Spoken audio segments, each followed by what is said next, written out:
एक बार की बात है, एक तालाब में दो मछलियाँ और एक मेंढक रहा करते थे। एक मछली का नाम शतबुद्धि और दूसरी का नाम सहस्रबुद्धि था। वे मेंढक का नाम एक बुद्धि था। मछलियों को अपनी बुद्धि पर बड़ा घमंड था, लेकिन मेंढक अपनी बुद्धि पर कभी घमंड नहीं करता। फिर भी तीनों आपस में बहुत अच्छे दोस्त थे। तीनों इकट्ठे तालाब में एक साथ घुमा करते और हमेशा साथ रहते।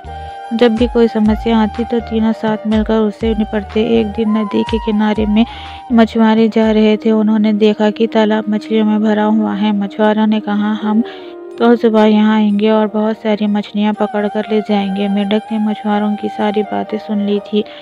वे तालाब में मौजूद सभी की जान बचाने के लिए अपने दोस्तों के पास गया। उसने शतबुद्धि और सहस्रबुद्धि को मछुआरों की सारी बात बताई। एक बुद्धि मेंढक ने कहा, उन्हें अपनी जान बचाने के लिए कुछ करना चाहिए।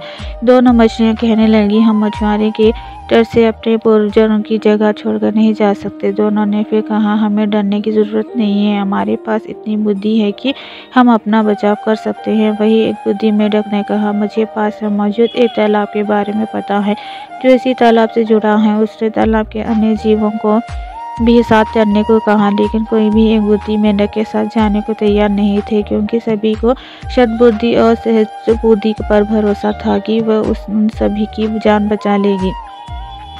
मेंढक ने कहा, तुम सब मेरे साथ चलो, मछुआरे सुबह तक आ जाएंगे। इस पर सहस्रबुद्धि ने कहा, उसे तालाब में छिपने की एक जगह पता है। शतबुद्धि ने भी कहा, उसे भी तालाब में छिपने की जगह मालूम है। इस पर मेंढक ने कहा, मछुआरे के पास बहुत बड़ा जाल होता है, वो तुम उनसे नहीं बच सकते। लेकिन मछलियों को अपनी बुद्धि पर बहुत घुमान था। उन्होंने मेंढक की एक न सुनी, लेकिन मेंढक उसी रात अपनी पत्नी के साथ दूसरे तालाब में चला गया। शतबुद्धि और सहस्रबुद्धि ने एक बुद्धि का मजाक उड़ाया। अब अगली सुबह मछुआरे अपने जाल लेकर वहां आ पहुंचे। उन्होंने तालाब में जाल डाला। तालाब के सभी जीव अपनी जाल बचाने के लिए भागने लगे, लेकिन मछुआरों के पास बड़ा जाल था, लेकिन जिस कारण कोई भी बचकर नहीं जा सका। जाल में बहुत सारी मछलियां पकड़ी गई, जिनमें वो दो मछलियां भी बचने की कोशिश की, लेकिन उन्हें भी मछुआरों ने पकड़ ही लिया। जब उन्हें तालाब से बाहर लाया गया तब दोनों की मौत हो चुकी थी।